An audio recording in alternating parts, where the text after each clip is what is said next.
সারা দেশে বেড়েছে ডেঙ্গুর প্রকোপ। হাসপাতালে ভর্তি হচ্ছেন নতুন রোগী। আরো জানাতে ভোলা থেকে যোগ দিচ্ছেন আদিল হোসেন তপু।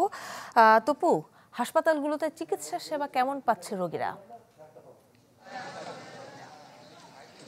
জি কাকুলি, আসলে শীতের শুরুতেও এসেও কিন্তু ডেঙ্গুর প্রকোপ কিন্তু কমেনি। আমি আছি এই মুহূর্তে ভোলা সদর হাসপাতালে। জেলায় ডেঙ্গু রোগী এখন পর্যন্ত প্রায় 7 শতাধিকের অধিক রোগী কিন্তু আক্রান্ত হয়েছে এবং জেলায় এই মুহূর্তে প্রায় 25 জনের অধিক রোগী কিন্তু ভর্তি রয়েছে সদর হাসপাতাল সহ বিভিন্ন হাসপাতালে।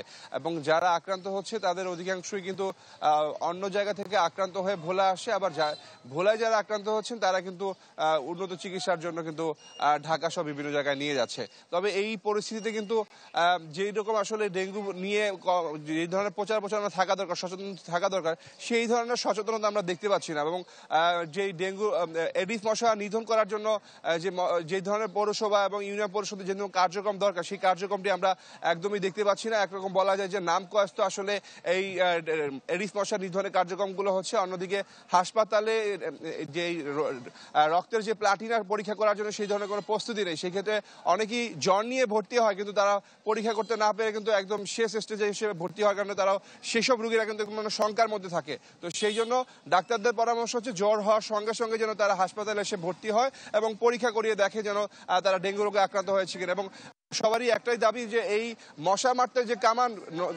যে বিষয়টি পৌরসভার পক্ষ থেকে সেটি যেন তারা ব্যবহার করেন, কারণ তারা যেন নামমাত্র কোনো কাগজে কলমে যেন তাদের কার্যক্রম না থাকে, সেটি তারা দৃশ্যমান দেখতে চায় এবং এই হাসপাতালগুলো তারা পরিষ্কার পরিচ্ছন্ন থাকে। এই ছিল ভোলার ডেঙ্গু পরিস্থিতি। কাকুলি। তপু, আপনাকে ধন্যবাদ। দর্শক, সারা দেশে বেড়েছে ডেঙ্গুর প্রকোপ। ভোলার ডেঙ্গু পরিস্থিতির খবর জানাচ্ছিলেন সহকর্মী আদিল হোসেন তপু।